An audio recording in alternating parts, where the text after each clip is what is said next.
የመጀመሪያ ቶፒካችን ፍትህና የብሔረ መንግስት ግንባታ ግንኙነት ላይ ነው የምናወራው። ኖርማሊ እንግዲህ ብሔረ መንግስት ግንባታ ስናወራ ያው ስቴት ቢልዲንግ ሀገረ መንግስት ግንባታ አካል ነው። ኔሽን ቢልዲንግ ብሔረ መንግስት ግንባታ እንበለው ወደ አማርኛው ሲመለስ ማለት ነው። ብዙ ሰው ኮንፊዝ ያደርገዋል። ፍትህ ከኔሽን ቢልዲንግ አንጻር ብዙ አይቃኝም። በዚህ ስልጠና አንዱ መሰረታዊ አዲስ ነገር አድርገን የምናየው በፍትህና በኔሽን ቢልዲንግ መካከል ያለው ኔክሰስ እንትን ማለት ነው። የፍትህ ኃይል በሀገረ መንግስት ግንባታ ውስጥ ፍትህ የሚጫወተው ሚና ለማየት እንሞክራለን ማለት ነው። ፍትህና የሀገረ መንግስት ግንባታ የብሔረ መንግስት ግንባታ የሚለው ማለት ነው። በፍትህ በኔሽን ቢልዲንግ ሂደት ውስጥ 5 ክሪቲካል የሚባሉ ሚናዎችን ይጫወታል። እንግዲህ ኔሽን ቢልዲንግ ማለት በዚህ ኔሽን ቢልዲንግ ስቴት ቢልዲንግ እና ኔሽን ቢልዲንግን በዚህ ሞባይል እንግለጸው ከተባለ ይሄ ሃርድዌሩ ስቴት ቢልዲንግ ነው የሚሆነው፣ ሃርድዌሩ ራሱ ማለት ነው። ኦፐሬቲንግ ሲስተሙ ደግሞ አይፎን ስለሆነ አይኦኤስ፣ ሳምሰንግ ካላችሁ አንድሮይድ ደግሞ ኔሽን ቢልዲንግ ነው የሚሆነው። ቴሌግራም፣ ዋትሳፕ ምናምን ስፔሲፊክ አፕሊኬሽኖቹ ደግሞ ኢንስቲትዩሽን ቢልዲንግ ነው የሚሆኑት። ወይ በቤት እንመስለው ከተባለ ቤቱ የሚሰራበት መሰረቱ ፋውንዴሽኑ ኔሽን ቢልዲንግ ነው። ጣሪያው፣ ግድግዳው ምናምን ስቴት ቢልዲንግ ነው። ከዛ በኋላ ሻወር፣ መጸዳጃ ቤት፣ መኝታ ቤት ምናምን የምንለው ነገር ኢንስቲትዩሽን ቢልዲንግ ይሆናል ማለት ነው። ስቴት ቢልዲንጉ ሃርድዌሩ ነው። ኔሽን ቢልዲንግ ሶፍትዌር ነው። ኢንስቲትዩሽን ቢልዲንግ ስፔሲፊክ ሶፍትዌሩ እና ሃርድዌር ተጠቅሞ ራን የሚያደርጉ ስፔሲፊክ አፕሊኬሽንስ ናቸው። ኔሽን ቢልዲንግ ሶፍትዌሩ ከሆነ አይኦኤስ ከሆነ ወይ ደግሞ አንድሮይዱ ከሆነ ሰባውት ሶፍት ፓወር ማለት ሰባውት ሌጂቲመሲ ማለት እና ፍትህ ምንድን ነው የሚባለው? የሀገራዊ ቅቡልነት ዲኤንኤ ነው። ምን ማለት ነው? የአንዲት ሀገር መንግስት፣ የአንዲት ሀገር ህልውና፣ የአንዲት ሀገር ቅቡልነት ኢን ዘ አይ ኦፍ ሲቲዝንስ የሚጸናው የሚሆነው መንግስት ኃይል ስላለው ጉልበት ስላለው ብቻ አይደለም፣ ሄዶ ማስገበር ስለቻለ ብቻ አይደለም። በዜጎች ዘንድ መንግስት እንደ ፍትሃዊ የሚወሰድ ከሆነ ነው። እና ምን ይብላሉ? ነሽን ሌጂቲመሲ ዳዝ ኖት ሬስት ኦን ፓወር አሎን ባት ኦን ፌርነስ።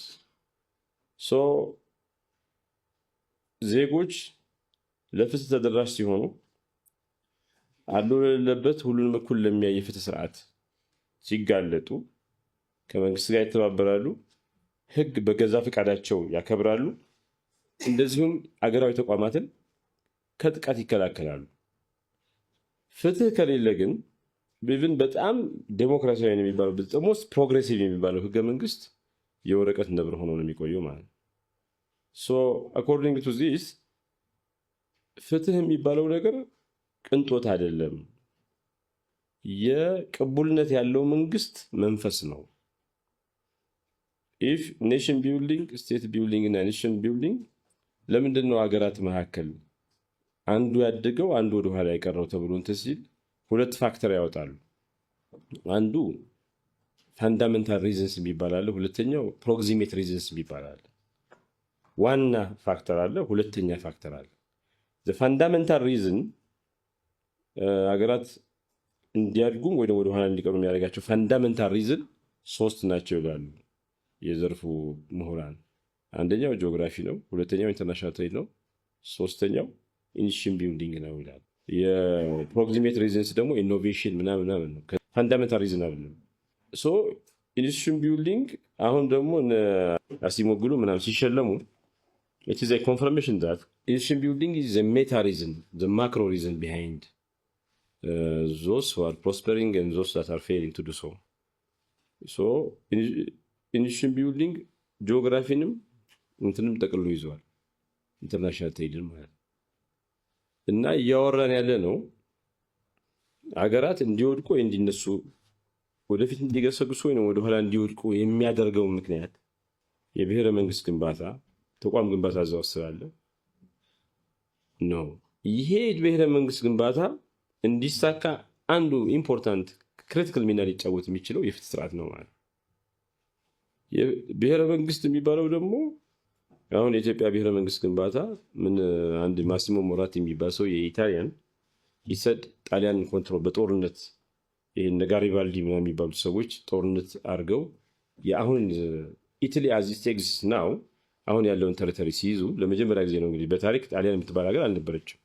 ሮም ምናምን ነው የነበረው። ሮማን ኢምፓየር ኢዝ ሲቲ ስቴት የኢምፓየር ነው የነበረው እና ምን አለ we have now made Italy, it's now time to make Italians ይላል። ድንበሩን ይዟል። ምን ብለዋል? ጣሊያን የምትባል ሀገር ሰጥተናል። አሁን ጣሊያን የሚባለውን ሀገር ስለሰራን ጣሊያናውያን የሚባሉ ህዝቦች ደግሞ እንስራ ይላል። ቢኮዝ ቴሪቶሪ የሚቆጣጠሩ እዛ ውስጥ ያሉ ሰዎች ጣሊያንን ብለው አያስቡም። ጣሊያን የሚባል ሀገር አልነበረም። አሁን የምናየው ጣሊያንኛ የሚነገረውን 1/3 ህዝብ ብቻ ነበር ጣሊያንኛ የሚናገረው። የራሱ ቋንቋ ነበረው ጠፍቶ ነው ጣሊያን ውስጥ ማለት ሶ በጣም ኢምፖርታንት ነገር ነው ማለት። ሰዎች አንድ ሀገር ውስጥ ይኖሩ የዛ ሀገር ዜጋ አይደለን ብለው የሚያምኑ ከሆነ ዘን ዋትስ ዴቨሎፕመንት እንዴት ስለ እድገት ምናምን ይጨነቃሉ? ለምን ከመንግስት ጋር ኮኦፕሬት ያደርጋሉ? ለምን ቮለንተሪ ህግን ኦቤይ ያደርጋሉ? ለምን ታክስ ይከፍላሉ? ለምን መከላከያ ተጠቃ አገር ድንበር ተወረረ ሲባል ሄደው ተዋግቶ ይሞታሉ? ዶይ ወንት አያረጉትም እንደዛ። ምን አገራችን የሀገር አገሬ ነው ብሎ ያስቡ። ሶ ይሄን በጣም ፈንዳመንታል ነገር አገሬ ሰዎች አገሬ ነው ብለው እንዲያስቡ እንደዛ አይነት ሲሪየስ እንዲወስዱት ከተፈለገ መሟላት ያለበት ነገር በጣም ኢምፖርታንት ክሪቲካል ነገር ፍትህ ነው ማለት ነው። ሁለተኛው ደግሞ ፍትህ የማህበራዊ ትስስር የማህበራዊ መሰናሰል ግሉ ነው፣ አያያዥ ነው። ለምሳሌ እኛ የተለያየ ብሔር ኢትዮጵያ ዲፕ ዳይቨርሲቲ ያላት ዳይቨርሲቲ ሳይሆን ዲፕ ዳይቨርሲቲ ከ80 ምናምን በላይ ብሔር አለን። ደግሞ አስገራሚው ነገር አሁን አውሮፓ ውስጥ የተለያዩ ብሔሮች አሉ፣ ግን they speak the same language. There are people that consider themselves different ethnic groups, ግን they speak the same language. እኛ ጋር በጣም የሚለየው ነገር ብሔር መሆንና የተለየ ቋንቋ መናገር ቴንታማውንት ነው which is very unique በጣም የተለየ ነው። አውሮፓ ውስጥ 5-6 የተለያዩ ብሔርነን ብሎ የሚያስቡ ሰዎች ህዝቦች ተመሳሳይ ቋንቋ ይናገራሉ። ተመሳሳይ ቋንቋ የተናገሩ እኔ ግሌ ብሔር ነኝ እኔ እንትን ይላሉ። ዲፈረንት ብሔር አለ። እኛ ግን ዳይቨርሲቲ ኤትኒክ ዳይቨርሲቲ is tantamount to language diversity። ከዛ ደግሞ የእምነት ደግሞ ሪሊጂየስ ዳይቨርሲቲ አለ። በዛ ላይ ደግሞ ኢትዮጵያ ውስጥ የሚገኙ ብሔሮች ብዙዎቹ ጎረቤት ሀገር ጋር እንጋራቸዋለን። ሌላ ሶማሌ ነኝ ብሎ እዛ ሶማሌ አለ፣ አፋር አለ፣ ምናምን አለ፣ ትግራይ አለ፣ ምናምን አለ፣ ቤኒሻንጉል አለ። ሁሉም እንደዛ ነው። ሶ ኔሽን ቢልዲንግ ምናምን አንድ ቬሪ ኮምፕሌክስ ሲቹዌሽን ነው የምናሳካው እና እንደዚህ አይነት ሀገር የቋንቋ የብሔር ብዝሃነት ቴንታማውንት የሆነበት በዛ ላይ ደግሞ ክሮስ ቦርደር የሆነ ኤትኒክ ግሩፕስ ሼር የሚያደርጉ ስም አለው፣ ስፔሲፊክ ስም አለው። እንደዛ ሲሆን አንድ ሀገር ዲፕ ዳይቨርሲቲ ያለው ይባላል። ኖት ጀስት ዳይቨርሲቲ ባት ቬሪ ዲፕ ዳይቨርሲቲ። ሶ ዲፕ ዳይቨርሲቲ ባለበት ሁኔታ እንዴት ብለህ ነው እኔ ከራያ መጥቼ አንድ ሰው ከሐመር መጥቶ ምንድነው ቤኔዲክት አንደርሰን እንደሚለው ኔሽንስ አር ኢማጂንድ ኮሚኒቲስ ይላል። በኢማጂኔሽን ነው እኔ የምናገረው ቋንቋ፣ የምለብሰው ልብስ፣ የምበላው ምግብ፣ ከለር ኤቭሪቲንግ ሐመር ካለው ወንድሜ ጋር በጣም ተለያይተን ምንም ነገር ተገናኝተን ማናቅ ከነመፈጠረው አላውቀውም ከነመፈጠረ አያውቅም። ግን እኔም ኢትዮጵያዊ ነኝ ይላሉ፣ እሱም ኢትዮጵያዊ ነው ይላሉ።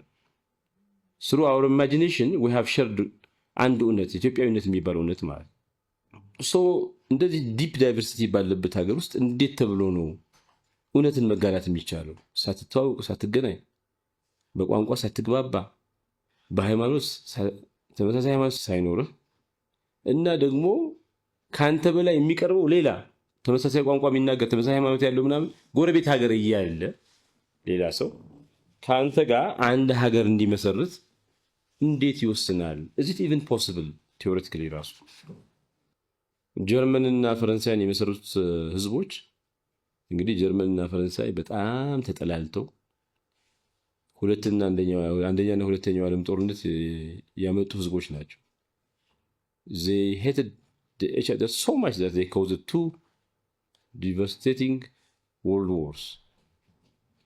ግን የሚገርመው ነገር ጀርመን የመሰረቱት 4 ብሔሮች ተመሳሳይ ብሔሮች መጀመሪያ ፈረንሳይ መስርተው ከዛ ጀርመን መሰረቱት ተመሳሳይ ብሔሮች ናቸው አራቱ እና ኦቨር ዘ ይርስ አይደንቲ ሶሻል ኮንስትራክት ስለሆነ የራሳቸው ማንነት ይተው ጀርመናዊያን ነን ብለው እነዚህ አሁን ህዝቦች ደግሞ ፈረንሳይ እየኖሩ እነሱም ፈረንሳይ ነን ብለው ከጸባቸውና ከጥላቻቸው የተነሳ 2 የዓለም ጦርነት አመጡበት በበላያችን ላይ። ሶ እንዴት ተመሳሳይ ቋንቋ የሚናገሩ 4 ህዝቦች ተመሳሳይ ብሔር ያላቸው 4 ህዝቦች እንዴት በዛ ሌቭል እንትን አደረገ ስትሉት ኢትስ ፖሲብል ሶሻል ኮንስትራክት ነው ማለት ግን ዳይቨርሲቲ ባለበት ሀገር ውስጥ በተለይ ዲፕ ዳይቨርሲቲ ባለበት ሀገር ውስጥ ይሄን አቺቭ ማለት ቀላል አይደለም። አንዱ ህዝቡ እንዲተሳሰር የሚያደርገው ፍትህ ነው። ፍትህ የተለያየ ቋንቋ የሚናገር የተለያየ እምነት ያለው ከአንተ በላይ የሚቀርበው ሌላ ወንድሙ ሌላ ቦታ ቋንቋ ሃይማኖቱ አንድ ላይ የሆነን ሰውን አስተቶ ከአንተ ጋር እንዲተሳሰር በሆነ አንዳች ሀያል ነገር እንትን የሚያደርገው ፍትህ ነው። አብረህ ኮግዚት እንድታደርግ ያደርግሃል፣ እንድትስማማ ያደርግሃል። ልዩነትን ወደ ክብር፣ ቁጣን፣ ቅሬታን ወደ ዲያሎግ፣ ወደ ንግግር፣ ወደ ውይይት እንዲሄድ ያደርገዋል። ስለሆነም ፍትህ ባለበት የሳለጠ ብዝሃነት ቢኖርም ጥልቅ ብዝሃነት ቢኖርም የሳለጠ የብሔረ መንግስት ግንባታ ይኖራል። ፍትህ ከሌለ ግን እንደዚህ ስለሆንኩ ነው ምንድነው የሚባለው ብሔርተኝነት ኤትኒሲቲ አሁን የአውሮፓ የ21st ሴንቸሪ ፌኖሜና ነው። right before 20th century there was no ethnic consciousness እና ethnic consciousness የመጣው ዘመናዊ ትምህርት ሲስፋፋ ነው። የሚገርመው ኦፖዚት ነው። ኤትኒሲቲ ያልተማረ ሰው ችግር ብለን ነው የምናስበው፣ ግን አውሮፓ ውስጥ ዘመናዊ ትምህርት ሲስፋፋ ነው ኤትኒሲቲ የመጣው። ምንድነው አርሶ አደር ለምሳሌ ሲያመርት እርሻ አለችው ያመርታል፣ የቻለው ለሱ የሚሆነውን ይበላል፣ የተቀረውን ይሸጣል። ከስቴት የራቀ ነገር ነው። በአመት አንድ ጊዜ ግብር ክፈል ይባል እሷን ይከፍላል። ከመንግስት ጋር ምንም አያገናኘውም። ትምህርት የተማረ ሰው ግን ለስራ ይወዳደራል መንግስት ላይ ሲወድቅ ምናምን እኔ እንደዚህ ስለሆንኩ ነው ይላል። ስራ ከተቀጠረ በኋላ ደግሞ ፕሮሞሽን አለ። ረዳት ዳኛ ሆኖ ከዛ ዳኛ መሆን አለበት። የፈርስት ኢንስታንስ ሃይ ኮርት ከዛ ኮንሽስ ይሆናል። ቢኮዝ ዩ ኮምፒት ፎር አርሶ አደር ኮምፒት አያደርግም። መሬቱ የራሱ ነው። ኖባዲ ቴክስ ወይ ዩ ኮምፒት ፎር ሚግር ሪሶርስ። ስትወዳደሩ ኤትኒክ ኮንሽስ እየሆናችሁ ትመጣላችሁ። ነጋዴ ተማረ ነጋዴ ከሆነ ጨረታ ይወዳደራል ምናምን እንትን ሲል ስላልቻልኩ ነው አይልም። ብሔር ነው። ሶ ኢን ዩሮፕ 20th century በዘመናዊ ትምህርት ከተስፋፋ ሲግኒፊካንት የሆነ ኤትኒክ እንትን ነበር። ኢትዮጵያ ውስጥም እንደዛ ነው። ኢትዮጵያ ውስጥም 1960s ኃይለ ሥላሴ ከ1930s ጀምሮ ትምህርት ላይ ኢንቨስት አድርገው ምናምን ዶናልድ ሌቪን እንደሚለው ሚድ ኃይለ ሥላሴ ዘመን ፌኖሜና ነው እና ይሄ ደግሞ ከዘመናዊ ትምህርት መስፋፋት ጋር ነው ይለዋል ሌቪን ግሬተር ኢትዮጵያ የሚለው መጽሐፉ ላይ። ኤትኒክ ኮንሽስነስ ቢኮዝ ሰዎች ይማራሉ፣ ከተለያየ ብሔር ይማራሉ። ትምህርት ቤት ለመግባትም አንደኛ ከወደቀ አንዱ እንትን ይላል። መጥቶ ስራ ለመቀጠር ፋይናንስ ሚኒስትር ለመቀጠር ሲሄድ አይ እንደዚህ ስለሆንኩ ወደኩ እንደዚህ ስለሆንኩ ከዛ ፕሮሞሽን ላይ ደን ኮንሽስ ይሆናል። ሰው ማነሳሳት ስለሚችል ኤጁኬትድ ስለሆነ ደግሞ የሰው ችግር ያደርገዋል። ፔዘንት ግን እንደዚህ አይነት እንትን የለውም። መሬቱን ሄደ ካልነጠቀው መሬቱን ከነጠቀው ይዋጋሃል። ያመረተውን ነገር እንዳለ ወይ ታክስም ትንሽ ኮምፕሊት ወስድበታለሁ ብትለው በላይቭ ሊሁዱ ከመጣ ያቺ ከግብርና ጋር የተያያዘች ነገሩን ልቀማው ካላልክ በስተቀረ ወደ አደባባይ ትግል አይወጣም። ኢትኒክ ኮንሽስም ሆኖ እንትን አይደለም። በጣም ትራይባል ነው። ከኢትኒሲቲ ይልቅ ትራይብ፣ ክላን፣ ጎሳ ይቀርበዋል በጣም። ክላን የሚባለው ነገር አይደንቲቲ በሚተዋወቁ ሰዎች መካከል በስም በሚተዋወቁ ሃሪሪ እንደሚለው ኢትኒሲቲ ሶሻል ኮንስትራክት ነው። ክላን ግን ፕሪሞርዲያል ነው። በሚተዋወቁ ሰዎች አበበ ከበደ፣ እስማኤል መሐመድ በሚባሉ ሰዎች በስም በሚተዋወቁ ሰዎች መካከል ነው የሚፈጠረው። በጣም ሚኒማሊስት ነው። ይሄኛው ግን ብሔር የምትለው 30 ሚሊዮን 40 ሚሊዮን የሚባል ብሔር አለ። አተዋወቅም ምናምን ይዶ ነው የቻለ ሶሻል ኮንስትራክት ነው ማለት። ሐመር ስትሄዱ ምን ሆነ? እኔ ሎ ስኩል ስማር አንድ ልጅ ስኮላርሺፕ አግኝቶ ማለት ስኮላርሺፕ አይደለም ልጁ የሞያሌ ልጅ ነው፣ ግን ቤተሰቦቹ ኬንያ ናቸው እና ሬንዱላ የሚባል ጎሳ አለ ኬንያ ውስጥ ሞያሌ አጠገብ። የዛ ተወላጅ ነው። ሞያሌ መጥቶ ብዙ ስለቆየ ሬንዱላ ምናምን ብሎ አውርቶኛልና ሎ ስኩል እያለን ከዛ ልጁ ተለያየን ማለት ነው። እኔ ባህር ዳር ዩኒቨርሲቲ መምህር ሆኜ ከዛ ወደዚህ መጥቼ ምናምን ሐመር እሄዳለሁ። ጂንካ ዩኒቨርሲቲ ለሆነ ጉዳይ ሄጄ እግረ መንገዴን ሐመር እናሳይ ብሎኝ ሄጄ ስናወራ ስንት ጎሳ አላችሁ ምናምን ስላቸው ወደ 20 ምናምን አሉ። የጎሳዎቹን ስም ሲጠቅሱ ሬንዱሌ የሚባል ጎሳ አለን አሉ። እንዴ ሬንዱሌ ከጓደኛዬ ኬንያ ውስጥ እኮ ብሔር ነው አልኳቸው። አዎ ልክ ነው አሉ። ምንድነው 20 ምናምን ሆነው ወደ ሐመር አደን እንስሳ ሊያድኑ መጥተው ማረኳቸው። ሐመሮቹ ሲማረኩ እዛው የነሱ አካል ሆኖ የነሱ አንድ ጎሳ ሆኖ ቀሩ። አሁን ሐመር ከሩቁ ስታዩት በቃ ኮንሲስተንት ብሔር ነው። ሌላ ቦታ ብሔር የሆነው ሰዎች ተማርከው ጎሳ ሆነው ቀርተዋል ማለት እስ ላይክ አንድ ዛፍን አንድ ጫካን ከሩቁ ስታዩት የማንጎ ዛፍ ነው ብላችሁ ስትገቡ ግን ዘይቱን ምናምን ይኖረዋል። ሶሻል ኮንስትራክት ነው። እንደዚህ አይነት በጣም ዳይቨርስ ባክግራውንድ ያለውን ነገር ብሔር ራሱ የሚባለው ነገር እውነት ስትገቡ ሌላ ልዩነት እነገሌ ከቱኒዝ መጡ፣ እነገሌ ከየመን መጡ፣ እነገሌ ከፍረስና እነገሌ ከእስራኤል መጡ የሚባልን ህዝብ እንዴት አድርገህ ነው አንድ የምታደርገው? ዊዝ ኦል ዚስ ዲፍረንስ። ፍትህ ከሌለ ሰዎች አይደንቲቲያቸውን ኮንሽስ ይሆናሉ። እንደዚህ ስለሆንኩ ነው እንደዚህ ስለሆነ አይደንቲቲ ሃርደንስ፣ ቅሬታ ያድጋል። ሰዎች የኔ የሚሉት የሆነ ቢሎንጊንግ ሲኖራቸው እና ያ ቢሎንጊንግ አራውንድ ሪዘንትመንት ከተገነባ ደግሞ ዘ ኮንኮሚተንት ኢፌክት ዊል ቢ ዋት ቫዮለንስ፣ ወደ ቫዮለንስ ይገባል ማለት ብዝሃነት ባለበት ማህበረሰብ ውስጥ ፍትህ በጣም ስትራቴጂያዊ የሚባል የሰላም ግንባታ መሳሪያ ነው ማለት።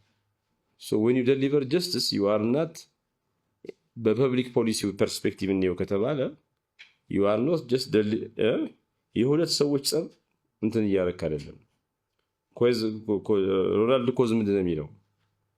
ሮናልድ ኮዝ የሚለው ሎየርስ አር ትራንዛክሽን ኮስት ኢንጂነርስ ነዋል። የሆነ ማዳበሪያ ፋብሪካ ያለው ሰው አለ፣ ታሞ ሞተ እንበል እና ልጆቹ ለኔ ይገባኛል ተጨቃጨቁ እና ማዳበሪያ ፋብሪካ በዛ ምክንያት ተዘጋ። ማዳበሪያውን ተጠቅመው የሚያመርቱ አርሶ አደሮች አሉ። እነዚህ ሰዎች ገንዘብ አጡ፣ ልጆቹ መንግስት ታክስ አጣ። ማዳበሪያውን ተጠቅመው የሚያመርቱ አርሶ አደሮች ደግሞ ማዳበሪያ ስላጡ ምርታቸው የአዝርዕት ፕሮሰሳቸው ተስተጓጎለ። ትራንዛክሽን ሀልትድ ማለት የቆመ እና ሲግኒፊካንት የሆነ ፐብሊክ ኮስት ያለው መንግስት፣ ህዝብ እና ዜጎቹ ግለሰቦቹ ኢንከር እያደረጉት ያለ ኮስት አለ። ቢኮዝ ያ ትራንዛክሽን በኢንሄሪታንስ እንትኑ ወርሰውት ወይ ፋብሪካ መስራት ጀመረም በሸር እንትን እያደረጉ ወይ ደግሞ ሸጠውት እንትን ሎዌርስ ትራንዛክሽን ኮስት ኢንጂነርስ ናቸው። የቆመ ትራንዛክሽንን ገብተው አስተካክለው ኢንጂነር አድርጎት ኮስቱን ከዛ ትራንዛክሽን የሚገኘው ፐብሊክ ቤኔፊት ፋብሪካው መስራት ጀምሮ ማዳበሪያ እያቀረበ አርሶ አደሮች ያበርታሉ። መንግስት ከታክስ ያገኛል፣ ከአርሶ አደሩም ከዚህኛውም ግለሰቦችም ዲቪደንድ ያገኛሉ። እነዚህ ነው ይሄ ነው አሁን ግን ቬሪ ማዮፒክ ነው። እነዚያ ሰዎች ብሔር አላቸው። እነዚህ ሰዎች አንዱ ከሌላ ብሔር ተወልዶ አንዱ ምናምን ወደ ብሔር ወደ ሃይማኖት ሄድና ነገሩ በጣም ትልልቅ ጦርነቶች ትልልቅ ነገሮች ስተዋቸው በደንብ ከመረመራችኋቸው ሰም ሲሊ ቲንግ ሰም ሰልፊሽ ሪዝንስ አሏቸው። አንዳንዱ የሚገርም ነው ሪዝኑ ዳዝንት ሜክ ሰንስ በቃ እና የሆነ ፍትህ ሲጓደል ዊፍ ዩ ዶንት ደሊቨር ጀስቲስ በህጉ በሐቁ በምኑ ህሊናህን ተጠቅመህ የሊግል ዊዝደምህን ኖውሌጅህንና ዊዝደምህን ተጠቅመህ እንትን ካላል ኤኒ የፍትህ መጓደል ኢን ሎንግ ጌም ምን እንደሚያመጣ አታውቅም። ጦርነት በብሔሮች መካከል በአገር ውስጥ ጦርነት ሊቀሰቀስ ይችላል። እናንተ አበበና ከበደ የሚባሉ ምናምን ሰዎችን ነው እየፈረዳቸው ያላችሁ። ከሰዎቹ በስተጀርባ ሃይማኖት አለ፣ ብሔር አለ፣ ሌላም የተጠራቀመ ነገር አለ። ሎንግ ጌሙ እንትን ይሆናል ማለት ነው። ዳስ ዋይ ይሄ ዲቫይድድ ሶሳይቲ ውስጥ ፍትህ ማስፈን በጣም ፈንዳመንታል ነው። ዲቫይድድ ሶሳይቲ ውስጥ ቢሰሩ ጋዜጠኞች፣ ዳኞች፣ አቃቢ ህጎች ምናምን ዝም ብሎ የሆነ ሌጋል ሊቲጌሽን ሃንድል እያደረጉ አይደለም። ፍትህ ከሌለ ያ ሪዘንትመንት እንዲያድግ ከፈቀድንለት አገር ሊያፈርስ የሚችል ጦር የሚያሳብቅ ነገር ነው እንትን እያደረጉ ያሉት ማለት ነው። ሶ ኢፍ ዩ ደሊቨር ጀስቲስ ጭራሽ የሀገር ግንባታ መሳሪያ ይሆናል። ኢፍ ዩ ፌል ደግሞ ዝም ብሎ ሁለት ሰዎች አንዱ ተጎዳ ፍትህ ጓደለበት አይደለም። ወይ ኮምፕሌክስ ዘንድ እንደዛ አይደለም። አንድ ሰው ቁርአን ቀዶ አንድ ሰው በመጽሐፍ ቅዱስ ቀዶ እኮ ከዛ በኋላ የዩኒቨርሲቲ መውስ ይበጠበጣል። ዩኒቨርሲቲ ተማሪዎች አንድ ሰው እኮ ነው የቀደደው ወይም ቁርአን ወይም እንትን ግን ኢት ቢካምስ አንተ ማንም ክርስቲያን ስታይ ወይ ሙስሊም ስታይ መማሃስ ጀምራል። ዘ ሴም ቲንግ አንድ ሰው ላይ ነው እኮ ፍትህ የተጓደለው ምናምን። ያ ግን አጠቃላይ እንትን ኢሹ ሆኖ ይመጣል። የብሔር ኢሹ፣ የሃይማኖት ኢሹ ሆኖ ይመጣል።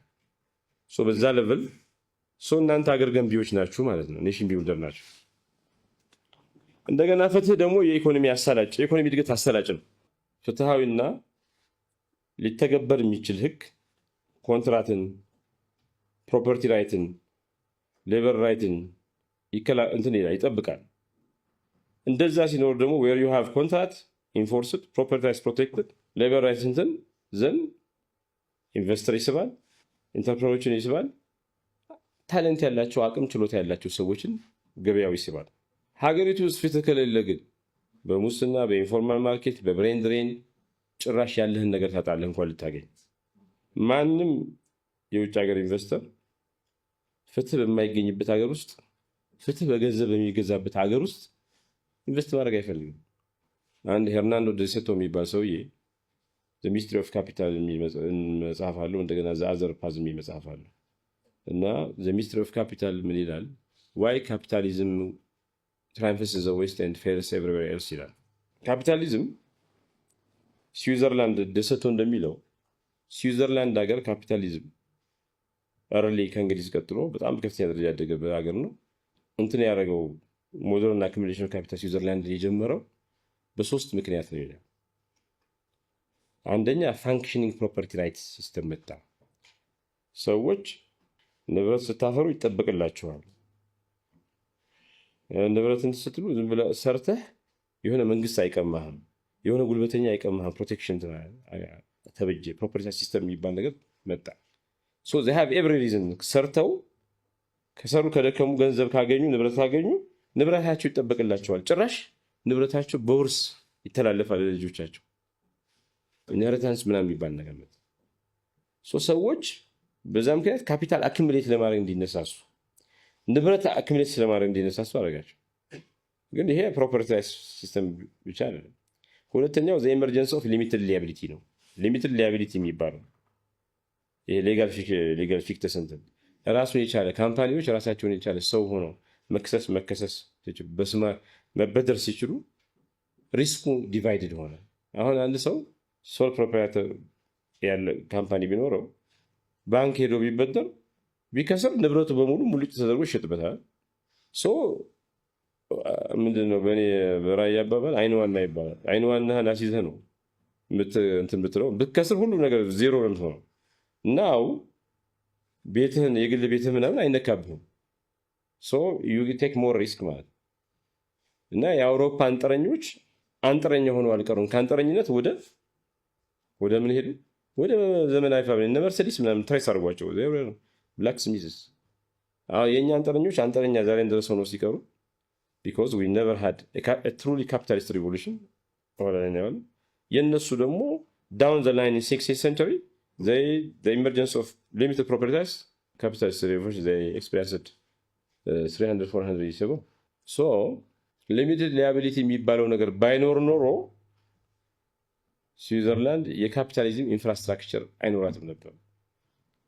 ሶስተኛው ደግሞ the emergence of traceable አይደንቲቲ ነው። አሁን የካፒታሊዝም ኢንፍራስትራክቸር በሌለበት ሀገር ቢዝነስ የሚሰራው በሚተዋወቁ ሰዎች በዘመዳሞች ብቻ ነው። አንድ ሰው ገዥም ሻጭ ሆኖ ኢን ዘ ኤክስፓንድድ ማርኬት ፓርቲሲፔት ማድረግ አይችልም። ቢኮዝ ዘር ኢዝ ኖ ትረስት ሲስተም። ትረስት የሚባል ነገር የለም። የመታወቂያ ስርዓት ምናምን ምናምን ስለሌለ የምትተማመነው በዝምድና በአካባቢ የገሌ ልጅ ነው ምናምን ብለህ ነው፣ በጎሳ በሃይማኖትህ ነው፣ በቀይህ ነው።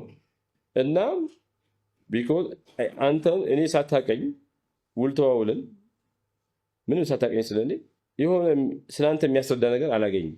አንተም ስለኔ የሚረዳ ነገር አንተማመን። ሶ ቢዝነሶች ትንንሽ የሆኑና ሎካል ናቸው የሚሆኑት ማለት ነው። እንግዲህ ስዊዘርላንዶች ይሄ ትረሰብል አይደንቲቲ ነን ፎርጀብል የሆነ ናሽናል ኮድ ያለው አንድ ኮድ አንድ ሰው አንድ ምናምን ወደ 5 ክራይቴሪያ ያለው አይዲ ሲስተም 16ኛው ክፍለ ዘመን ነበራቸው። ለምሳሌ ቢላ የሚሰራ ሞፈር የሚሰራ እንትን አለ፣ ብላክስሚዝ አለ እና በየሰፈሩ አለ። አንዱ ከነዚህ ውስጥ ግን ኤክሰለንት ነው በጣም እሱ የሰራው እንትን በጣም አንደኛ ነው ይባላል። ከሌላ ሰፈር መጥተው ግን እሱን አያዙትም፣ ስራ ልና ይሉት። እሱም አያምናቸውም፣ እነሱም አያምኑትም።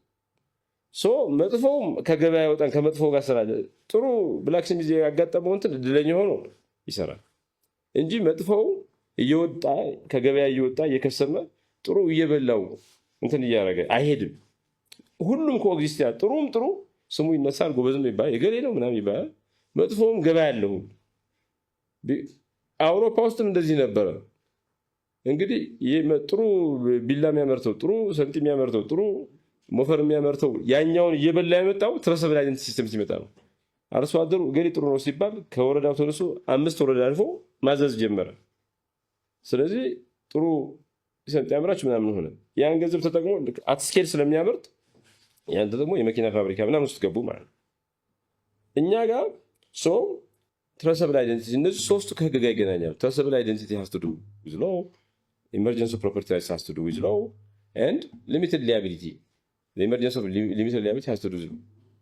ይሄ law and economics, law and development አሁን I don't ኢንስቲቱሽናል ኢኮኖሚክስ የሚባለውን የሚያቀነቅን ነው ደሰተው ዩኤን ሎው ኤንድ ዴቨሎፕመንት ኮሚሽን አቋቁሞ ነበር እና ከማድሪን ኦብራይት ጋር አብሮ ቼር ያደረገ ሰው ነው። ጉግል ብታደርጉ ብዙ ፔፐር ታገኛላችሁ። ሎው ኤንድ ዴቨሎፕመንት ኮሚሽን የሚባለው ህግ የእድገት እንትን ነበር፣ ቱል ነበር ማለት የእኛን እኛ ጋር አሁን ለመጀመሪያ ጊዜ ነው ናሽናል አይዲ እያልን ዲጂታል አሁን እየወጣ ነው ያለው እንጂ 200 ምናምን ዓመት አይዲ ሲስተም ከመጣበት ጊዜ ጀምሮ የቀበሌው ሰው ጓደኛ ከሆነ አንድ 200 ብር 100 ያኔ ድሮማ 10 ብር ብትሰጠው እዚች ጋር መታወቂያ አለ፣ እዛ ጋር መታወቂያ አለ፣ 40 መታወቂያ ኪስ ላይ ይዘህ ካልደከመው ኮንትራት ስትፈራረም የትኛው መታወቂያ አውጣ ብትለው አንዱ ይሰጣል። ልክ እንደ ጄምስ ቦንድ ማለት ጄምስ ቦንድ አይታችሁ ባጉ ላይ ምናምን ሲከፍት 30-40 እንትን ነው ያለው ፓስፖርት ነው ያለው እና ስሙ ምናምን ይለያያል። እንዴት አድርገህ ቢዝነስ በየትኛው ስም አንተ ጋር የተፈራረመው እንዴት አድርገህ ቢዝነስ ኢምፖርት አድርጋለህ? there is no way ትረሰብል የሚሆንበት ማለት አሁን ለመጀመሪያ ጊዜ ነው። አንድ መጽሐፍ ሳነብ አምባሳደር ቲያትር ቤት ታውቁታላችኋል? እዛ እንትን ያለው እንግዲህ የአምባሳደር ትልቅ ነጋዴ ነበር። በኃይለሥላሴ ጊዜ ወርቅ ምናምን ይነግዱ ነበርና የልዕልት ተናኘ የንግድ ፓርትነር ነው ሰውዬው። የሚገርማችሁ ነገር ኢትዮጵያ ፊውዳሊዝም ንግድ አይወድም፣ ነጋዴ ይንቃል። እንግሊዝ ሀገር፣ ፈረንሳይም ጀርመንን ብታዩት ትንሽ ባለሀብት ሲመጣ ባለሀብት ሁሉም ቦታ መንቀሳቀስ ይፈልጋል። ፊውዳል ሎካል ነው፣ እቺ ቀበሌ እቺ ወረዳ ነው የሚለው መሬት ስለሚይዝ ማለት ነው። ሁልጊዜ ቢትዊን ካፒታሊስት ክላስ ኢመርጂንግ ካፒታሊስት ክላስ እና ኢመርጀንት ካፒታሊስት ክላስ እና በፊውዳሉ መካከል ጸብ አለ እና ብዙ ጊዜ ደግሞ ካፒታሊስቱ አሸንፎ እንትን ይለዋል። ኢትዮጵያ ውስጥ ግን ልዕልት ተናኘ እንግዲህ የኃይለሥላሴ ልጅ ናቸው። ነጋዴነት ሸቅጦ ለውጦ ምናምን መምጣት ይደብረዋል። ፊውዳል ክብር አይከበርም። ምንድነው መጫኛ ነካሽ ነው ምናምን የሚባለው ስሙ ራሱ እንትን አይደለም፣ ደግኒፋይድ አይደለም። እስኖት ሬጋል አለ ኮፊስ ብለ ምናምን ሄደው ምናምን እንደዚህ እየሸወት ገንዘብ እየሰበሰብ ምናምን እስኖት ሬጋል አጌንስት እንትን ነው እና ልዕልት ተናኘ ግን የኃይለሥላሴ ልጅ ሆኖ ሁሉ ነገር እያላቸው ንግድ አስበው የአምባሳደር ቲያትርና ሆቴል ባለቤት ጋር ሽርክና መፍጠሩ የኢትዮጵያ ፊውዳሊዝም ከቤተ መንግስቱ እየተናደ ነበር ማለት ነው። በንግድ ሸቅጠው ለውጠው ከዛ ትርፍ በሚገኘው ትርፍ መኖር የሚፈልጉ ሰዎች ሌላ ከሩቅ ቦታ ሳይሆን የኃይለ ሥላሴ ልጅ ሆና ነበር ማለት ነው። ኢት ዋዝ ራይት ፍሮም ዘ ፓላስ እየተመታ ነበር ግንባሩ ማለት ነው ፊውዳሊዝም። እና ይሄ ሰውዬ የእሷ የልዕልትናኝ ሸሪክ ነው እና ቤት ይህን ህንፃ ሰርቶ ሶደሬ ሊዝናና ብሎ ሄዶ ሲመለስ አዲስ መኪና ነው ይላል። በጣም ዘመናዊ መኪና ነው። ከፍቶ እንትን እያለ ነው። ደርግ ያኔ መጥቷል። ወዲያው መፈንቅለ መንግስት ተደረገ በአንደኛ በሁለተኛ ቀን ነው። እና ከዛሬ ጀምሮ አምባሳደር ሆቴል ነው አምባሳደር ቲያትር ምን እንደሚባል አይደለም ለህዝብ ጥቅም ተወርሷል ይባል። ሰውዬው እዛው ሲሰማ እዛው እንትን አለ። ኢህአዴግ ካርዲያክ ፌለር ሂዳይት ራይት እየነዳ ሞተ። እንትኑን ከፍቶት ማለት ሬዲዮ ከፍቶት ነበር። እና ፕሮፐርቲ ራይትስ የሚባለው ነገር የለም፣ ጋራንቲ የለም። 1960 እኮ ድሃ መሆን በቃ እንትን ሀብታም መሆን ድሃ በቃ ላል ድሮ እኛ ሰፈር ልጅ ሆኜ ስንጫወት አንድ ልጅ ነበር። አባቱ ፊናንስ ይሰራሉ እና የደርግ ፊናንስ ናቸው። ማዋራችሁ 86 87 አካባቢ ነው። እና ድሮ የተወረሰ ልብስ ምናምን አላቸው። ልጁ በደንብ ይለብሳል እና ሌላ ነገር እኮ የለውም። ጫማ፣ ልብስ ምናምን ከኛ ይሻላል። እና እኛ ጋር ሲጫወት ሂድ የሀብታም ልጅ ብለን እንሰድበዋል እና ያለቅሳል እና አልቅሶ ምናምን በቃ ጀስቲፋይ ያደርጋል። ይህ ሀብታም ልጅ አይደለሁም ተውኝ ምናምን ይላል። አሁን ባገኘው ይቅርታ ጠይቀው ነበር። እና ለዌልዝ አንታይ ዌልዝ የሆነ አንታይ ካፒታሊስት እንትን የሆነ ቫሊዩስ ምናምን የሀብታም ልጅነት እንደ ስድብ የሚቆጠርበት ሰውየው ደግሞ ሀብት ሲልና ድንገት መተን ወርሰን ከዛሬ ጀምሮ ብለን ልቡ ፈንድቶ የሚሞትበት ያኔ ንብረት የሌለው ሰው ነፃ ነው፣ ጥሩ ነው፣ ደስተኛ ነው። የትኛው ይወሰድበታል? ሃቪንግ ፕሮፐርቲ ዋዝ ፔን፣ በጣም ፔን ነው። ንብረት የሌለው አቺቭ ያላደረገ ሰው ደግሞ ደስተኛ ነበር። the fundamentals were not there for a capitalist revolution to take it። እና ለዚህ ሁሉ ደግሞ ፕሮፐርቲ ሲስተም ምናምን ያልነው ማለት ኢኮኖሚ እድገት ደግሞ ኔሽን ቢልዲንግ ወሳኝ ነው። ኔሽን ቢልዲንግ ችግር ያለባቸው ሀገራት ድሆች ናቸው። as you prosper ሀብት ካለ ምን ካለ ለምን ትጣላለህ? አይታችኋል። ብሔርተኝነት እኮ እንትን ነው፣ ፖቨርቲ እኮ ነው። አሁን ኢትዮጵያ ውስጥ ያዋቸው ሀብታሞቹ የሚያገባው የራሱ ብሔር አይደለም፣ ልጆቹ ናቸው። በጣም ብሔርተኛ ነው። ልጆቹ ሲያገቡ ተመሳሳይ ሀብታም ከሆነ ሌላ ብሔር ነው። አንዳንዶቹ ደግሞ ፈረንጅ ያገባሉ። ክላስ ነው። when you have the fundamentals answered it becomes class is a question። አንተ የሆነች ብሔር ከሆነች ያቺ ልጅ በጣም ብሔርተኛ የሆነ አባቷ ባለ ሀብት ሆኖ እያለ ልጁን ከድሃ የራሱ ብሔር ጋር ያጋባል።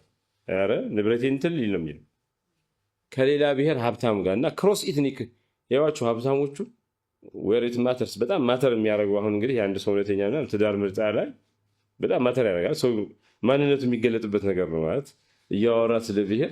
ፕራክቲካሊ ግን ልጁ ማን እንደምታገባው ወንድ ልጁ ማን እንደሚያገባ ፈንዳሜንታል ቾይስ አለ። ደግሞ ሀብት ሲኖር ምርጫው እንትን አይደለም፣ የአንተ ብቻ አይደለም። ለምን ሀብት ይወረሳል ምናምን ማወርስህ ስራ አስኪያጅ የምትሆነው እኔ ያልኩት ስታደርግ ነው ይባላል። ማለት አታችመንት አለው እንደኔ እንትን እኮ ማለት እኛ ምንም ቤተሰብ ሲወልድ ተምሮ ምናምን ያግዘኛል ብሎ ነው። ይሄ ደግሞ እዛ ኦፖዚት ነው አይደል? ይሄኛው ንብረት ሊወርስ ነው። ኮንሽስ ናቸው፣ ሞር ፐርቨሲቭ ሮል ያላቸው ምርጫ ላይ እና አይዋቸው ስታቲስቲክስ በደንብ አስታውሱ።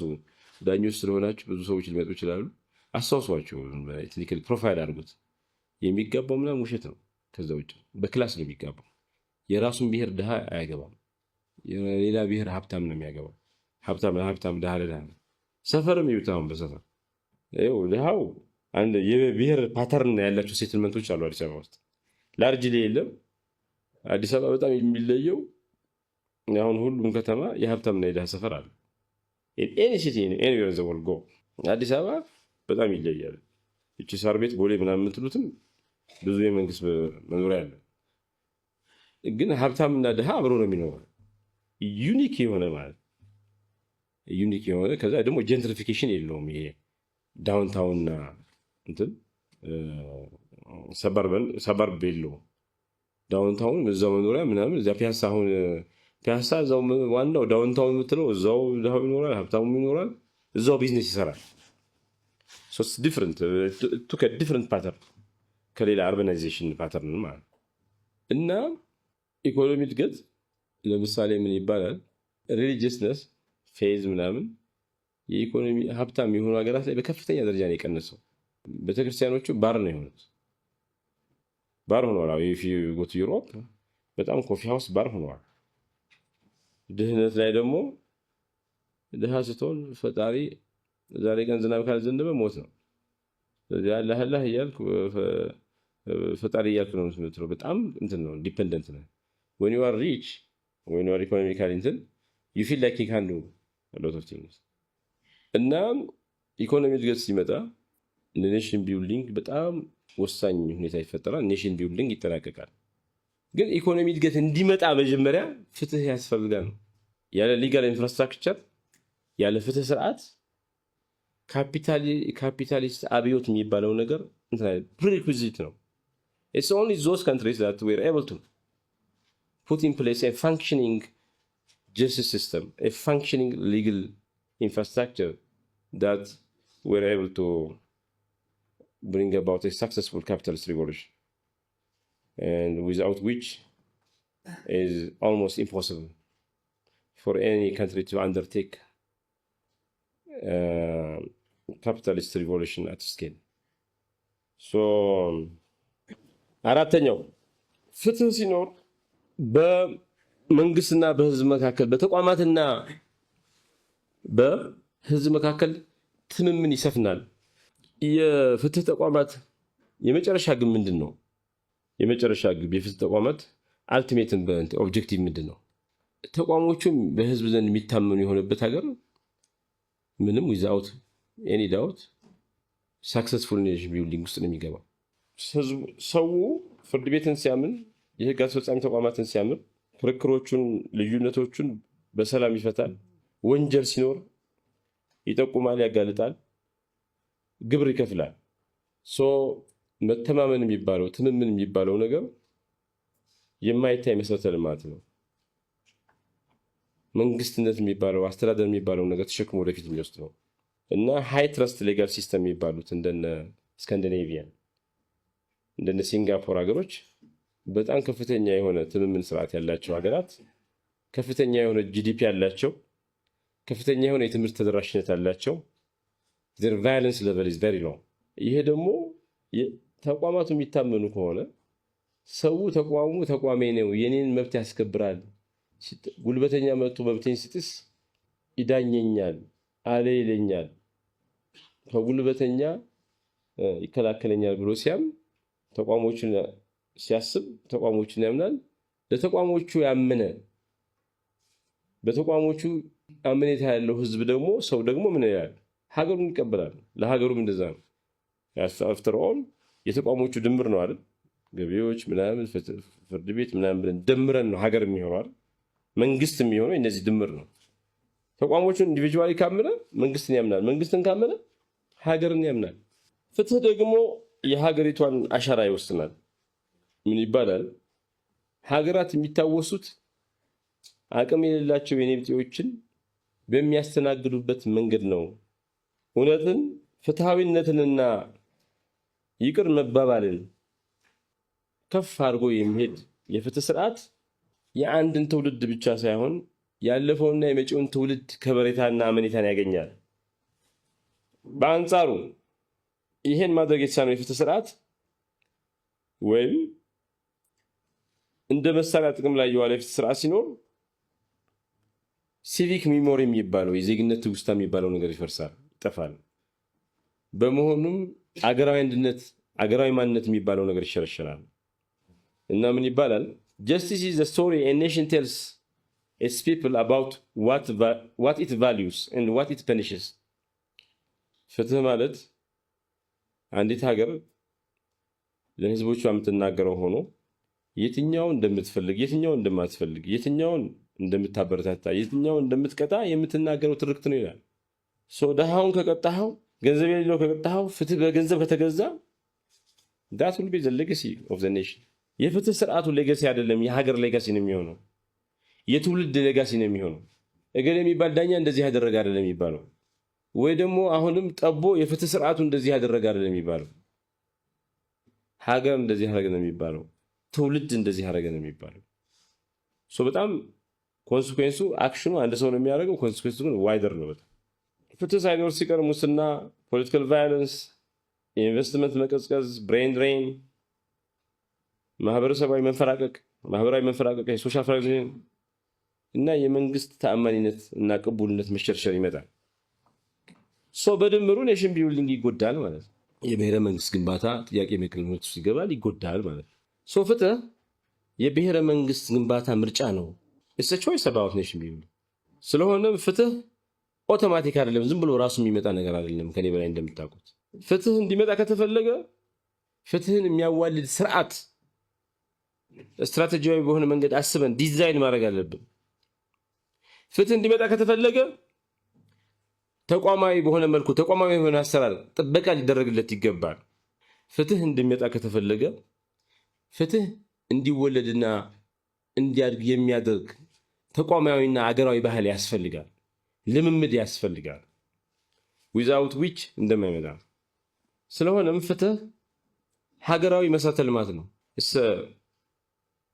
ናሽናል ኢንፍራስትራክቸር ብሔራዊ መሰረተ ልማት ነው፣ ሀገራዊ መሰረተ ልማት። ፍትህ 3 መሰረተ ልማታዊ አገልግሎት አለው ይሰጣል ይባላል። ፍትህ መጀመሪያ የሀገሪቷ ኦፕሬቲንግ ሲስተም ነው። ቅድም ያልነው ኦፕሬቲንግ iOS አንድሮይድ ነው። ምን ማለት ነው? ፍትህ በዜጎች በተቋማትና በመንግስት መካከል ያለው መስተጋብር የጨዋታ ህግ ያሰምራል። ሩል ኦፍ ኢንጌጅመንት እንትን ይላል። ልክ ሶፍትዌር ለኮምፒውተር እንደሆነው iOS ለላፕቶፕ ለሞባይሉ እንደሆነው ህግና የዳኝነት ስርዓት ኮንትራትን መብትን ተጥሶ ኮንትራትን ተጥሶ የማስፈጸሚያ መንገድን ተቋማዊ ድንበርን ያበጃሉ። ስለሆነም ያለ አስተማማኝ የሆነ ኦፕሬቲንግ ሲስተም ሀገር በሳሳችን ነው። ይሄ ያለ iOS አይሰራም፣ ድንጋይ ነው፣ ቆፎ ነው። ዊዛውት iOS is nothing። ሳምሰንግ እና አይፎን የሚለያዩት ብዙ ካሜራቸው ተመሳሳይ ነው ምናምን፣ አሁን የሚለያዩት በኦፕሬቲንግ ሲስተማቸው ነው። ይሄኛው iOS የሚባል ነገር አለው፣ ያኛው ደግሞ አንድሮይድ የሚባል ነገር አለው። ኦፕሬቲንግ ሲስተም is at the heart of everything።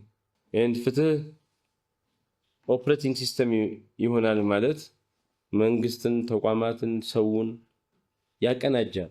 ልክ ይሄ iOS ሲስተሙ ሃርድዌሩንና እንደገና ስፔሲፊክ ተቋም ግንባታ ያላቸው ዋትስአፕ፣ ቴሌግራም ምናምን የሚባለውን ፎቶ እንትና ያለው ጋለሪ ምናምን የሚባሉትን ነገሮች ከዋናው ሃርድዌሩን እና እነዚህ ነገሮች አንድ ላይ አድርጎ ኦፕሬቲንግ ሲስተም ፋንክሽኑ እንደሚያስማማ ሁሉ የፍትህ ስርዓትም እንደዛው ነው። የፍትህ ስርዓት ከሌለ ልክ ኦፕሬቲንግ ሲስተም እንደሌለው ኮምፒውተር ወይ ደግሞ ሞባይል ይጓደላል፣ ይቆማል ሁሉ ነገር። ፍትህ ደግሞ የጥገና መሰረተ ልማት ነው። ፍትህ ማህበራዊ ስርዓትን ይጠብቃል፣ ያጸናል። ይሄን የሚያደርገው ደግሞ ወንጀልን በመቅጣት አይደለም፣ ግጭትን በመፍታት ነው። ግጭትን በመፍታት አማካኝነት ደግሞ የሰው ልጅ ቅርብ የሆነውን ለዲስኦርደርሊ ለብሬክዳውን ቅርብ የሆነ ተፈጥሮ ስላለው እሱም ፕሬቨንት ያደርጋል፣ ይከላከላል። የሆነ ሰው ወንጀል ይሰራል፣ ግን it doesn't become so enormous that it breaks down the very system he's serving or she's serving። ሁሉ ሰው አንድ ላይ እንትን እንዳይል ለምንድን ነው የምንቀጣው? ሁለት ነገር ነው አይደል? ኢትዮጵያ ኖርማሊ ወንጀል የሚቀጣው ለአራት ምክንያት ነው የሚባለው በፕሪንሲፕሉ ጁሪስፕሩደንሱ። እኛ ጋር ግን ያው አሁን እንትን አንቀጽ ምናምን ካዩት ተዝሚየር ዲኬድ ሞር ዘን ዲኬድ ኦፍ ኮርስ ሎየር ሆኜ ሰርች አላውቅም ምንም ከመምህርነት ውጭ። የሆነ ጊዜ ህግ መምህር የነበርኩበት ወይ 10 ወር 9 ወር early መጀመሪያ ተመርቄ if I have any እንትን ፍላው እንትን ታግዙኛላችሁ ማለት እና ምንድነው የሚለው ዲተረንስ እና እንትን ነው አይደል? ሪሃቢሊቴሽን ነው አይደል የሚለው ህግ ፕሬቨንት ያደርጋል ብሬክዳውን ሲባል ሰውየው ወንጀል እንዲሰራ ያስቻለውን ህሊናው ከወንጀለኛነት ወጥቶ እንዲስተካከል፣ ሁለተኛ እኔን ያየህ ተቀጣ ነዋል። ዊ አር ፕሬቨንቲንግ ብሬክዳውን። ሁሉም ወንጀል ሰርቶ አንድ ላይ ያኛውን ተከትሎ ሲስተሙ ብሬክዳውን እንዲያደርግ ፕሬቨንት እያደረገ ነው። ሰውየውም ደግሞ እንዲስተካከል ሪሃብሊቴት እንዲደረግ በማድረግ የሶሳይቲው ፕሮብለም ቻይልድ እንዳይሆን መሆኑን እንዲያቆም እያደረገ ነው። ግጭትን የሆነ ልዩነትን የሆነ ክርክርን ጭቅጭቅን እየፈታን ነው። እዛው ያለ ደግሞ ኢኖርመስ ሆኖ ብሬክዳውን እንዳይመጣ እየተከላከልን ነው ማለት። ስለዚህ ልክ መንገድ የምንጠግንበት መንገድ እዛ ውሃ እንዳያቆር መሀል ላይ የተቦረበሩ ነገሮች አይተናል የምንጠግነው። ካልሆነ ካልጠገን ነው ትንንሾቹን ውሃ የሚያቆሩ ቦርሆልስ እንትኖች ጉድጓዶች አስፋልት መንገድ ላይ ቶሎ ብለን ካልጠገን ነው እየሰፋ መጥቶ መንገዱ ይፈርሳል። ተደራሽ የሆነና ለሁሉን እኩል ሁኔታ የሚያገለግል ፍትህም ምን ይከላከላል? ሙስና፣ ቪጂላንቲዝም፣ ፖለቲካል ቫዮለንስ ይከላከላል። ልክ የመንገድ ጥገና ላይ እንደምንሰራ ሁሉ ማለት እና ፍትህ የሚጠግነው የተሰበረውን ነገር ነው። ሁለተኛ ደግሞ እንዳይሰበር ለማድረግ ነው። ሌላው ፍትህ እንግዲህ የሀገር ብሔረ መንግስት ግንባታ መሰረተ ልማት ነው። ልክ እንደ ድልድይ ነው። ድልድይ ሁለት በወትሮ የማይገናኙ ባዘቦት የማይገናኙ ነገሮችን ለማገናኘት ማለት ነው። ፍትህ ደግሞ መንግስትና ዜጋን ያገናኛል። ሀብታምና ድሃን ያገናኛል። ትላንትና ነገን ያገናኛል። ስለሆነም ፍትሃዊነቱ የተጠበቀ የፍትህ ስርዓት የአንዲት ሀገር ብስለት ናሽናል ማቹሪቲ ማሳያ ነው። ለምንድን ነው የናሽናል ማቹሪቲ ማሳያ የሚሆነው?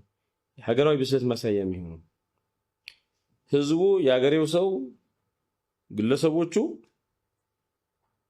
የራሳቸውን ጉዳይ በፍትሃዊነትና በጥበብ እያስተናገዱ ከሆነ፣ ወደ ቫዮለንስ የማይሄዱ ከሆነ፣ ከህግ በመለስ ጉዳያቸውን ክርክራቸውን የሚፈቱ ከሆነ ማቹርድ ሆነዋል ማለት።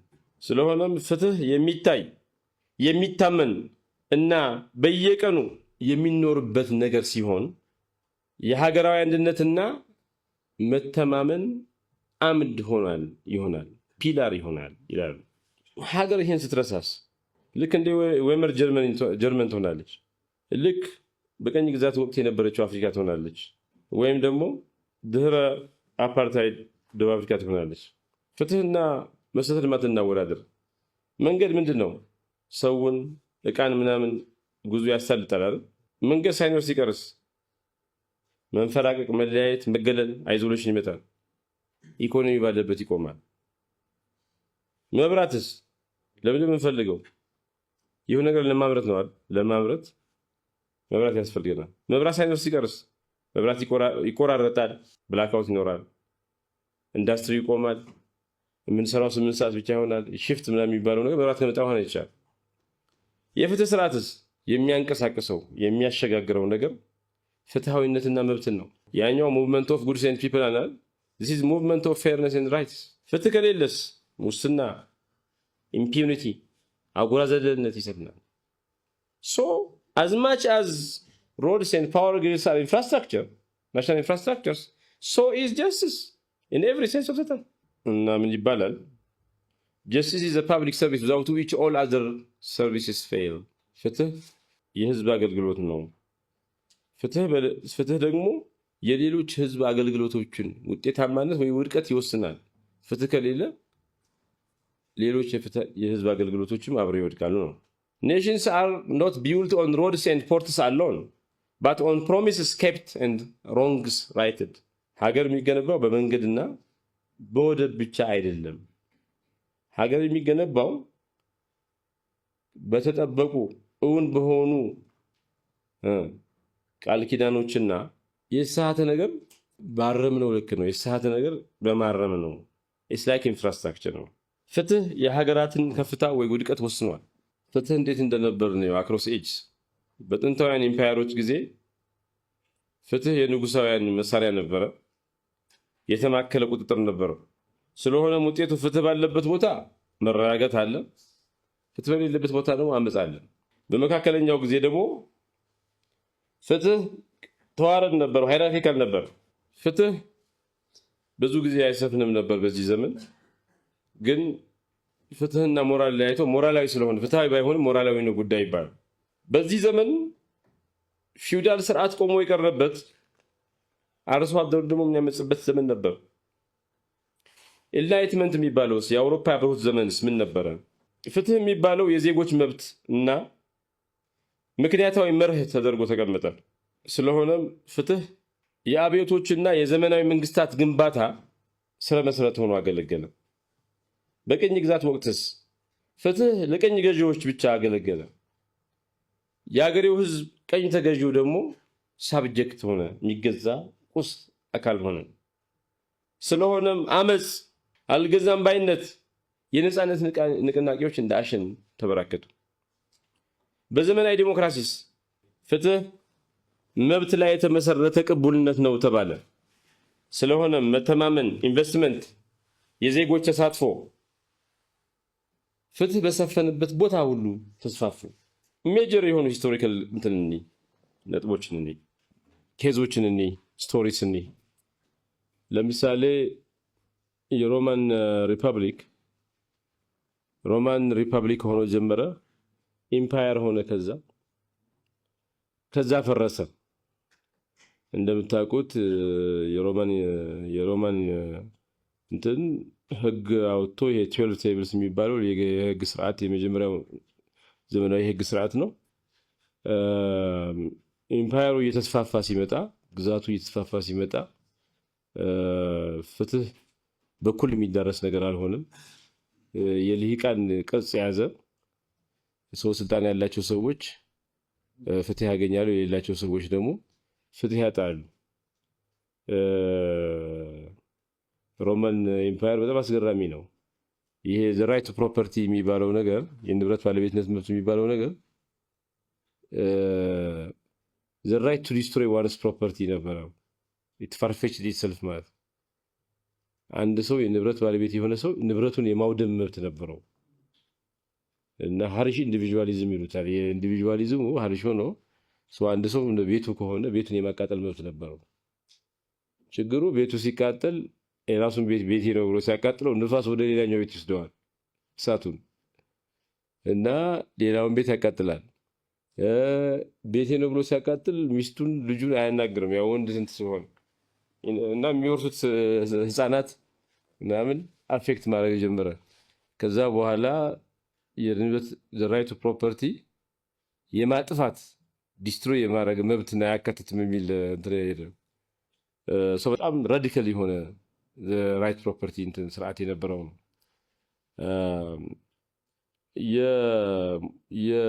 የፍትህ ስርዓት የዚህ የፍርድ ቤቶች ሙስና በጣም ከፍተኛ ደረጃ ስርዓቱ በህዝብ ያለው አመኔታ እንዲሸረሸር፣ እንዲዳከምና የማታ ማታ እንዲፈርስ አድርጎታል እና ሮማን ኢምፓየር ውስጥ ያጋጠመው አንዱ የጁዲሻል ኦርጋኑ መበላሸት ሰዎች ከመንግስት እንዲርቁ፣ ልባቸው ራቀ እንዲሆን፣ በሰዎች አይን ሌጂትሜት ያልሆነ መንግስት እንዲሆን በማድረግ አጠቃላይ ኋላ ላይ ለመጣው የሮማን ኢምፓየር መፈራረስ ኮላፕስ ትልቅ አስተዋጽኦ አድርጓል። በፍትህ ሴክተር ላይ የሚመጣ ውድቀት፣ የሚመጣ ብልሽት የፍትህ ሴክተሩ ችግር ብቻ ሆኖ አይቀርም፣ ኤክስፓንድ ያደርጋል። ደግሞ ሰቡት ዳኛ የተበላሸ ነገር የሚያስተካክል ነው እና የተበላሸው ነገር የሚስተካከለው ሌላው ነገር ሊበላሽ ይችላል። ዳኛ ግን አሳምፕሽን ይዝ ይጠብቃል ነው ኤቭሪ ኢንትረስት። እሱም ዳኛውም ወደዚህ አይነት ነገር ከገባ ዋት ኢዝ ኢት ምንድን ነው መውጫው? አልቲሜት ብልሽት ነው የሚሆነው። ብልሽት ምናምን ተቋማዊ ቅርጽ ይዛል። የማታ ማታ ሮማን ኢምፓየርን ገንድሶ ጥሎታል። የፍትህ ስርዓት ዝም ብሎ የአንድ ሴክተር ችግር ሳይሆን የሀገር ችግር፣ የስርዓት ችግር ነው የሚሆነው። በፍትህ ስርዓት የሚያመጣ ውድቀት አጠቃላይ የሀገር ውድቀትን ያድማል ማለት ነው። ጥንቃቄ ያስፈልጋል። የእንግሊዞችን ይሄ በ1215 ማግና ቻርታ የሚባለው ነገር እንትን ያለው እንግዲህ አንድ ባሪንግተን ሙር የሚባል ሰው እያለ ዘ ሶሻል ኦሪጂንስ ኦፍ ዲክታተርሺፕ ኤንድ ዲሞክራሲ የሚል መጽሐፍ አለው። በጣም ጥሩ መጽሐፍ ነው። እና አብዮት በሁለት መንገድ ይመጣል ይላል፣ ከታች ወይ ከላይ ይላል። ለምሳሌ የፈረንሳይ አብዮት የመጣው ከታች ነው። ህዝቡ አመፀ፣ ህዝቡና ባለሀብቱ አብሮ አመፀ። ህዝቡ መጀመሪያ አመፀ። ባለሀብቱ እዚህ ውስጥ ኦፖዚት ሳይገባ ከፊውዳሉ ጋር ስለማይስማማ ስርዓቱን ቀየሩ። ባለሀብቶች የሚቆጣጠሩት ስርዓት መጣ። ባለሀብቱም እንደ ንጉሱ ሆነ፣ ለራሱ የሚበጅ ስርዓት መጣ። ዘንድ ምሁሩና ኖርማል ህዝብ ወጥቶ አምጾ ባለሀብቶች የሚመሩ ስርዓት እንትን ብሎ ሪፐብሊክ አዋለደ ማለት ነው። የእንትና ግን የእንግሊዝ ግን ይለያል። ሪቮሉሽን ፍሮም አባብ ነው። ከታች የሆነ ነገር ሊመጣ እንደሆነ ሲያውቅ እንደ ፈረንሳይ ንጉስ ከመጨረሻው ሳይዋጋ የእንግሊዝ ንጉስና ባሮን የሚባሉት ባለሀብቶቹ የራሱ አስተዳዳሪዎች ምናምን ተስማምተው ያው እንትን ሰርሞኒያል እንትን ሊሆን ማለት ነው ንጉስ ስርዓት እንዲኖር ግን ሰርሞኒያል የሆነ ሮል እንዲኖሩ ተስማምተው በሁለቱ ስምምነት ታች አምጾ እንትን ብሎ ሳይሆን ሁለት ተስማምተው አስቀሩት። ሶ ሪቮሉሽን ፍሮም አባብ ነው፣ ከላይ ነው የመጣው በሁለቱ ስምምነት ስለሆነ ማለት።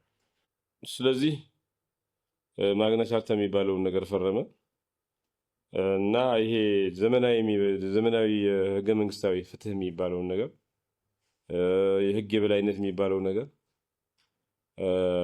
መሰረት ሆነ ማለት ነው።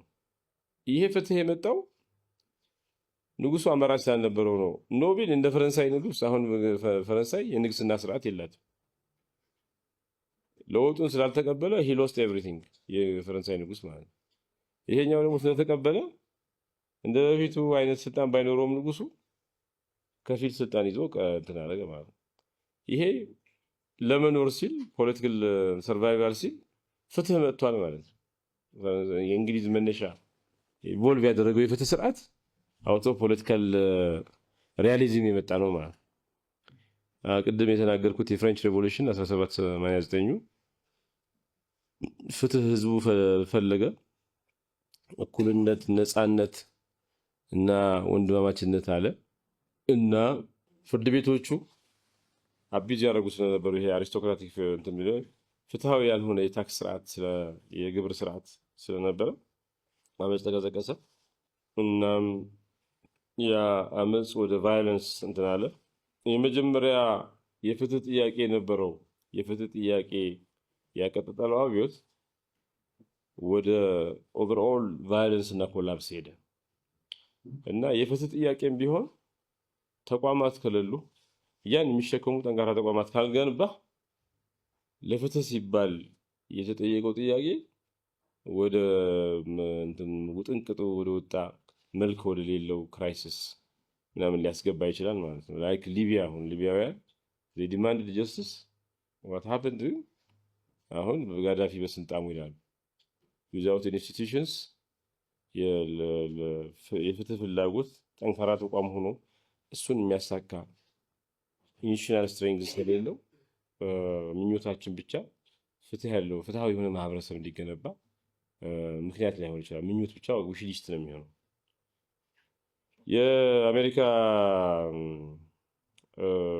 የአሜሪካ ደግሞ ስርዓት አለ። የአሜሪካ ህገ መንግስት የስትራቴጂክ ጀስቲስ ብሉፕሪንት ነው ማለት ይቻላል።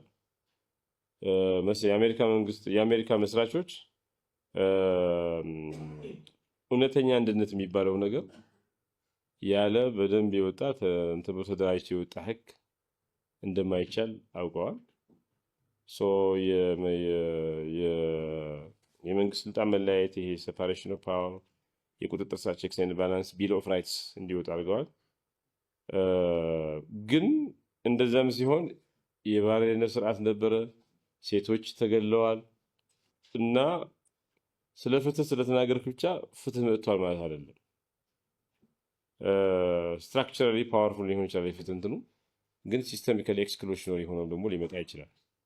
ስለዚህ አሜሪካ ስለ ፍትህ ምናምን እያወራ ሴቶችንና ጥቁሮችን ከፍትህ ስርዓቱ አስወግዶ እንዳይመርጡ አድርጎ፣ መብት እንዳይኖራቸው አድርጎ፣ ንብረት እንዳያፈሩ አድርጎ፣ አንድ መጸዳጃ ቤት እንዳይጠቀሙ አድርጎ፣ ነጭና ጥቁር አንድ ባስ እንዳይጠቀሙ አድርጎ ነው ስለ ፍትህ ስለ ቢራ ኦፍ ራይትስ ምናምን የሚያወራው ማለት ነው። ደግሞ የቅኝ ግዛት ጊዜ የነበረው አፍሪካና ኤስያ አለ። ፍትህ የኢምፓየሩ የቀኝ ገዢው መሳሪያ ነው የነበረው።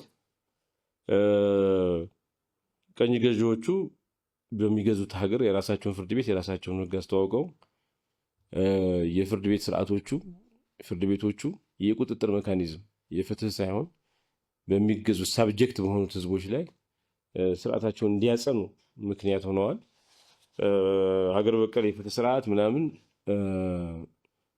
ገሸሽ ተደርጓል። በመሆኑም ሀገራቱ ነፃ ከወጡ በኋላም ይህን የቅኝ ግዛት ህግና አሰራር ስርዓት ወርሰው ለመንደፋደፍ ሞክረዋል። እሱም የራሱ ኮንትራዲክሽን አለው።